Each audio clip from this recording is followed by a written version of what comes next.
हो का, ही पालक मंत्र्याचं पत्र आहे.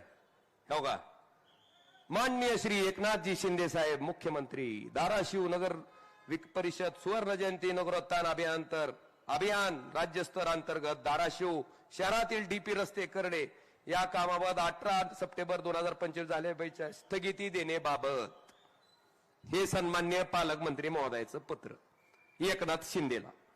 140 कोटीच्या कामाला पालकमंत्र्यांना स्थगिती द्यायची, 340 कोटीच्या कामाला राणा पाटलांना स्थगिती द्यायची. ह्या दोघाला माझं चॅलेंज आहे. तुम्ही देवाला मानताना तुम्ही आई तुळजाभवानीच्या पावलावर हात ठेवून शपथ घ्या आणि सांगा की ही स्थगिती आम्ही दिली नाही.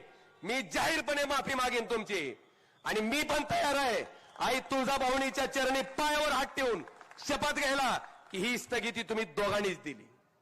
नीचपणा असा, अरे तुमचं नामचं वाकडं आहे, तुमचं नामचं राजकारण आहे, तुझ्यात हिंमत आहे तर मला भेट ना, माझ्या जनतेला कशामुळे त्रास देतोय नालायका हो.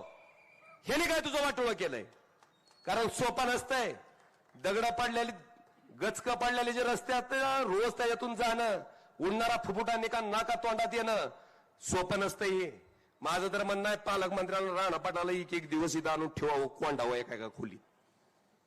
कळलं यांना काय परिस्थिती असते ती. लोकांची कशी का जळना, स्वतःचं राजकारण भाजायचं पडलं आणि पैसे कुणाचे हो. सारखं श्रेय श्रेय श्रेय. माझा खासदार निधी असेल, कैलासदादाचा आमदार निधी असेल, राणा पाटलाचा आमदार निधी असेल. मी काय गोरधनवाडीची जमीन विकून आणलीत का पैसे? का आमदार काय त्याची जमीन विकून आणतो का पैसे? जिल्ह्याचा निधी असेल, केंद्राचा निधी असेल, जिल्हा नियोजन समितीचा निधी असेल, ही कुठल्या पुढाऱ्याची जमीन विकून आणलेले पैसे आहेत का?